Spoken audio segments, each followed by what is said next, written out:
Selamat pagi, kita bersama lagi dalam ruang bicara yang kami bawakan kepada anda, mana lagi kalau bukan bernama TV. Dan kita masih lagi bersiaran dengan menggunakan StreamYard.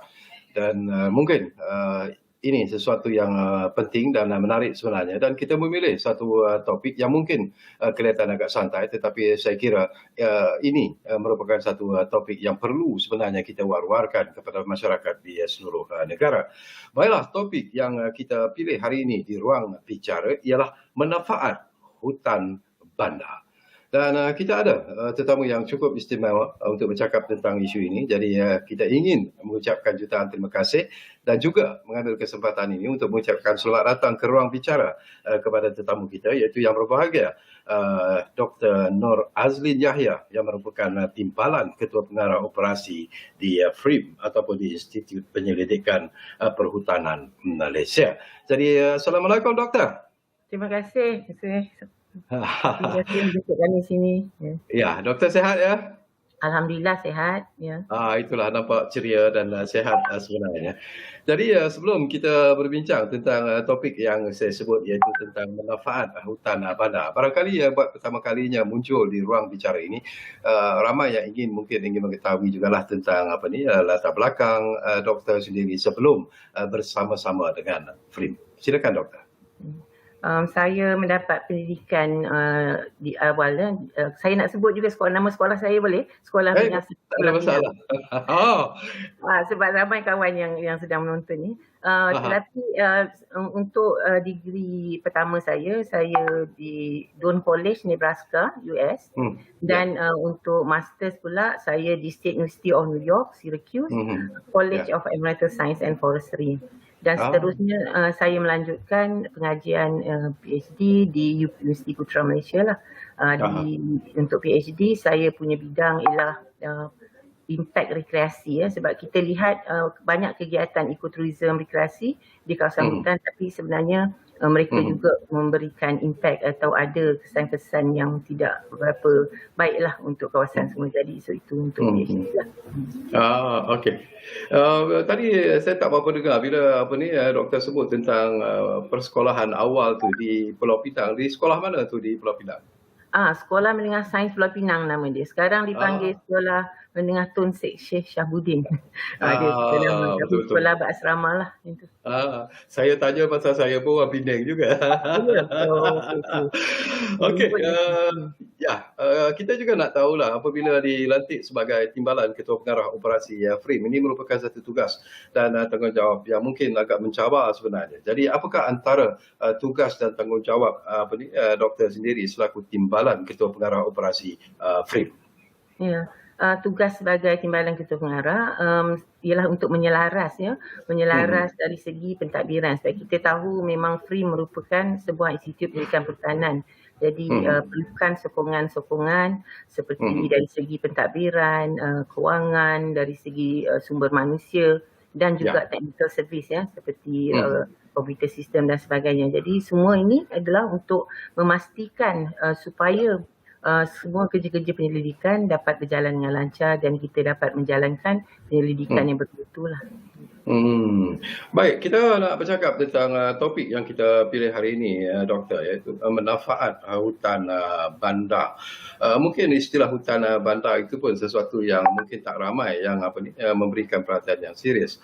Jadi kenapa sebenarnya hutan bandar itu diperlukan sebenarnya, doktor? Okey. Kita tahu yang hutan ni merupakan satu ekosistem yang memang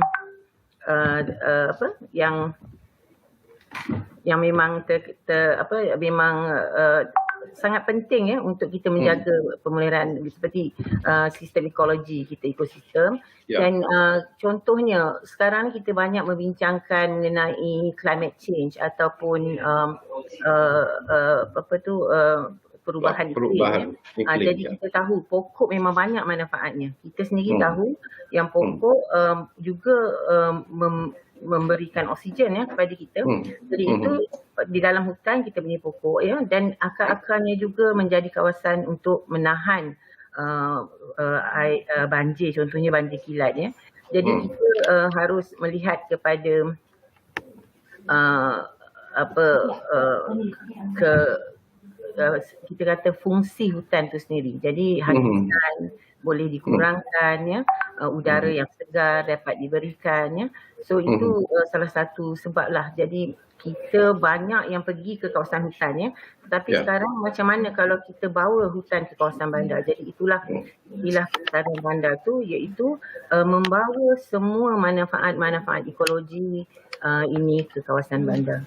Selain daripada itu juga ada manfaat sosioekonomi ya.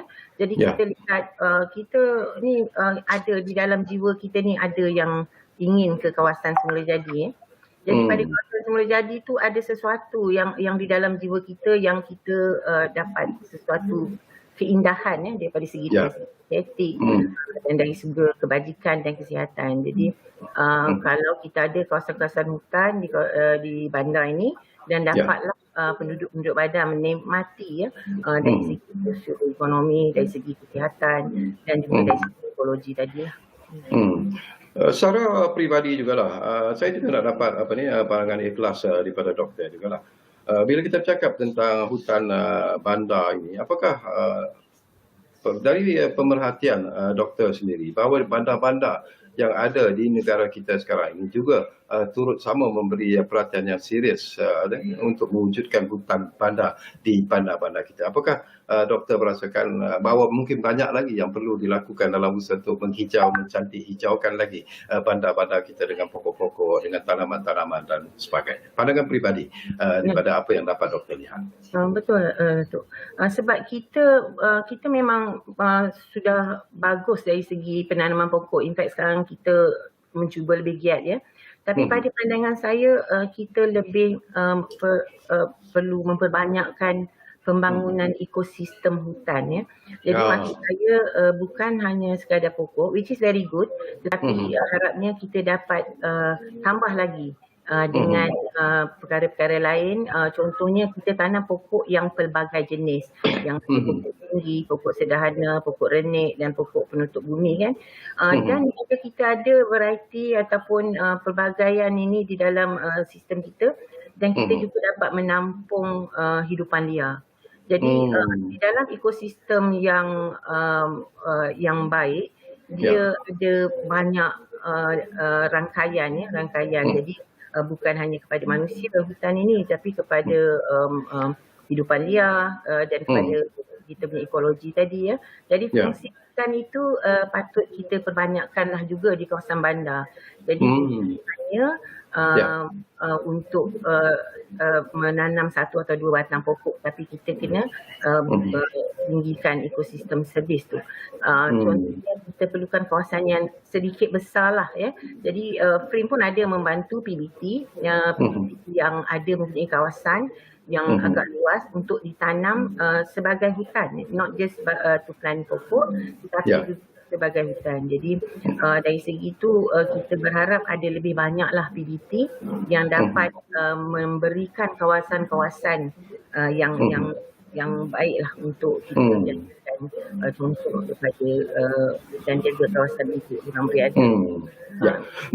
Mungkin kita boleh kongsi juga doktor tentang kajian-kajian FRIM sendiri berkaitan dengan hutan bandar dan juga eko pelancongan ini, mungkin secara lebih jelas lagi, doktor.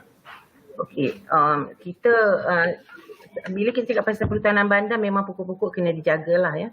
Jadi kita ada ramai pakar arboris, kita panggil arboris ini, kalau kita nak kita bahasa mudahnya ialah tree doctor lah, doktor kepada pokok-pokok.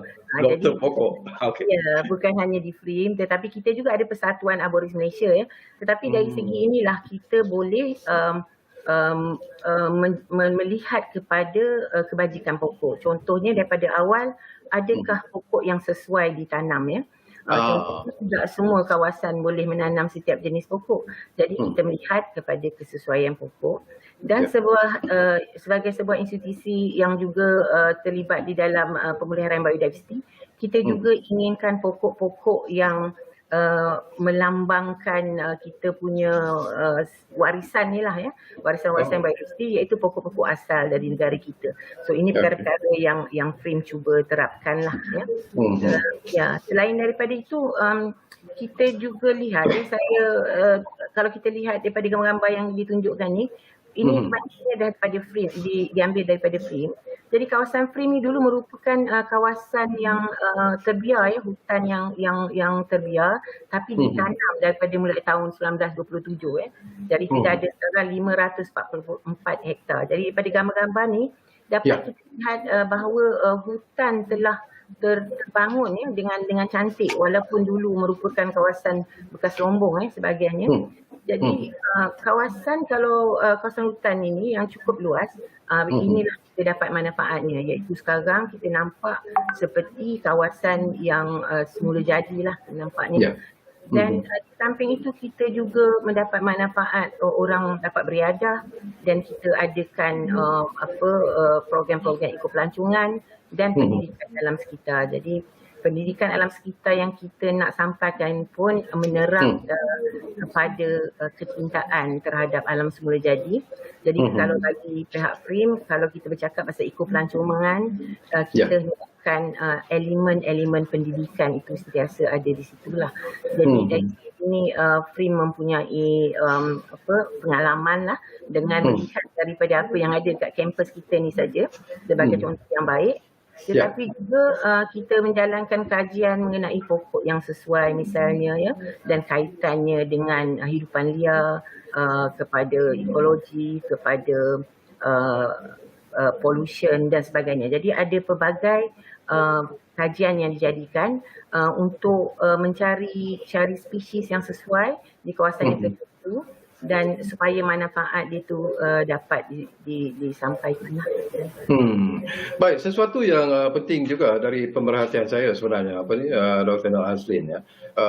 Apa yang ingin dilakukan oleh FRIM adalah sesuatu yang cukup menarik, cukup penting sebenarnya. Tetapi setakat ini, apakah FRIM berpuas hati respon dan juga kerjasama daripada majlis perbandaran di bandar-bandar yang terlibat? Jadi apakah FRIM merasakan bahawa mungkin juga kerjasama yang lebih erat sebenarnya perlu diwujudkan di antara FRIM dan juga majlis perbandaran?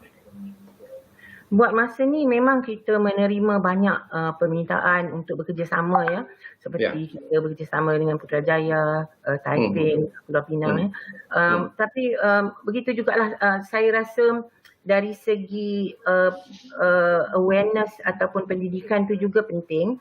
Dan juga dana, sebab kita faham kalau majlis-majlis yang besar, mereka mungkin mampulah untuk mengkhaskan satu peruntukan untuk memperindahkan kawasan bandar dengan tumbuh-tumbuhan. Tapi di kawasan-kawasan PBT yang kecil, nampaknya kita mungkin perlu ada lebih kesedaran ataupun penyaluran dana di mana mereka boleh juga menjalankan aktiviti-aktiviti untuk penghijauan bandar ni. Jadi bagi saya kita amat berterima kasih dengan PBT yang banyak kita telah buat kerjasama. Tapi di samping itu saya rasa kesedaran mengenai pentingnya manfaat hutan bandar ni juga perlu disampaikan lah. Itulah yang saya. Baik, mungkin ada contoh-contoh bila doktor sebut tentang ekopelancongan FRIM, mungkin yang dapat kita kongsikan untuk hutan-hutan bandar yang lain. Mungkin boleh kita kongsi bersama doktor. Macam untuk kita kongsikan mengenai apa tadi, saya minta maaf. Tentang contoh ekopelancongan FRIM. Oh, okey. Saya rasa mudahnya dekat FRIM tu ialah tempat yang kita dah biasa. Kita sekarang, kalau sebelum PKP ni kita mendapat lebih kurang 500,000 pelawat juga setahun. Dan banyak juga pelancong asing, lebih kurang 10% daripadanya. Jadi bila kita buat di kawasan FRIM ni, kita melihat kepada pembangunan yang kurang impact lah, ya.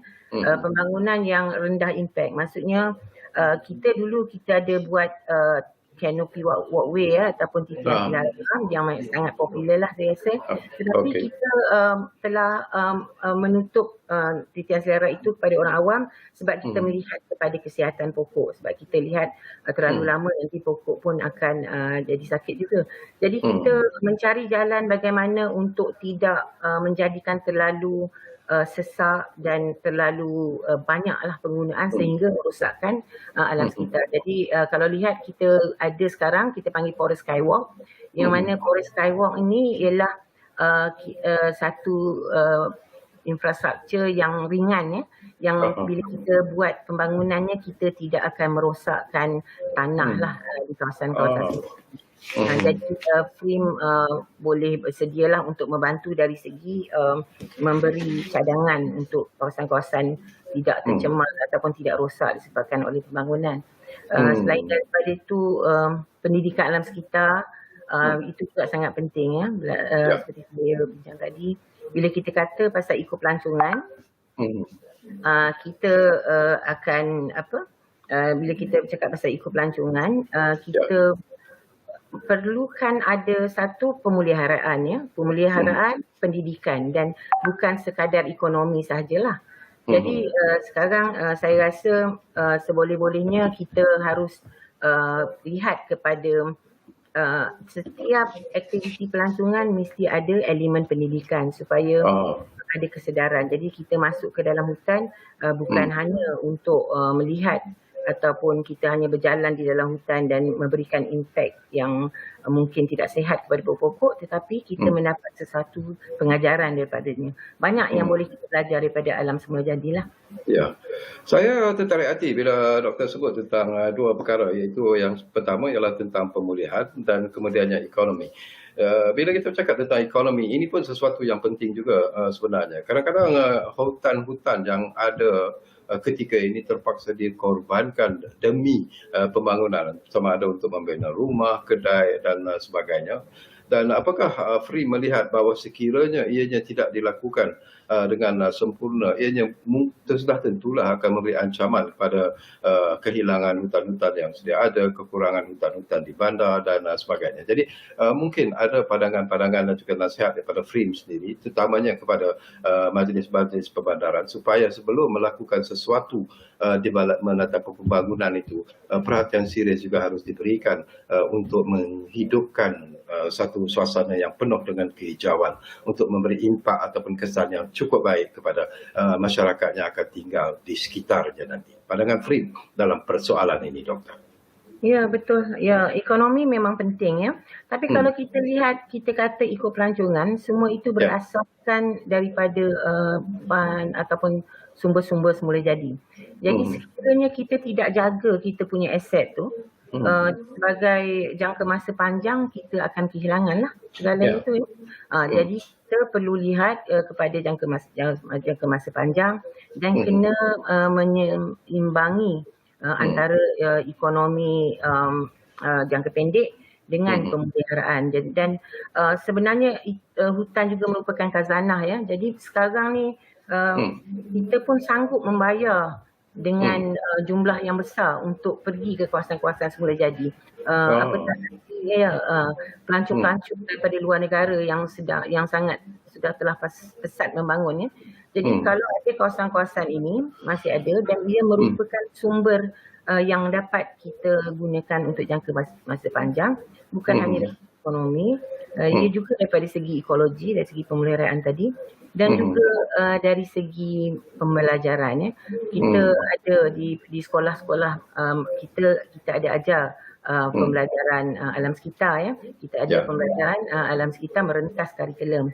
Jadi ada banyak perkara-perkara yang dapat kita lakukan bersama dengan generasi muda di kawasan luar untuk kita dapat menikmati bersamalah kita punya khazanah sangat istimewa ni. Ya, saya bangkitkan isu ini Doktor, kerana memang sudah pun tersebar beberapa kali berita-berita di media dan sebagainya tentang ada kawasan-kawasan hijau yang boleh didapati oleh penduduk sekitar tiba-tiba akan dimusnahkan demi untuk membangunkan ataupun demi untuk memenuhi kehendak pembangunan itu sendiri.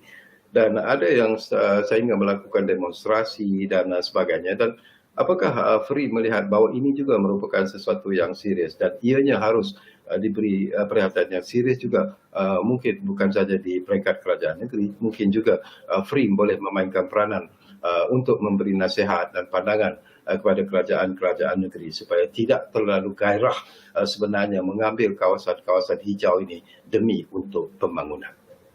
Ya.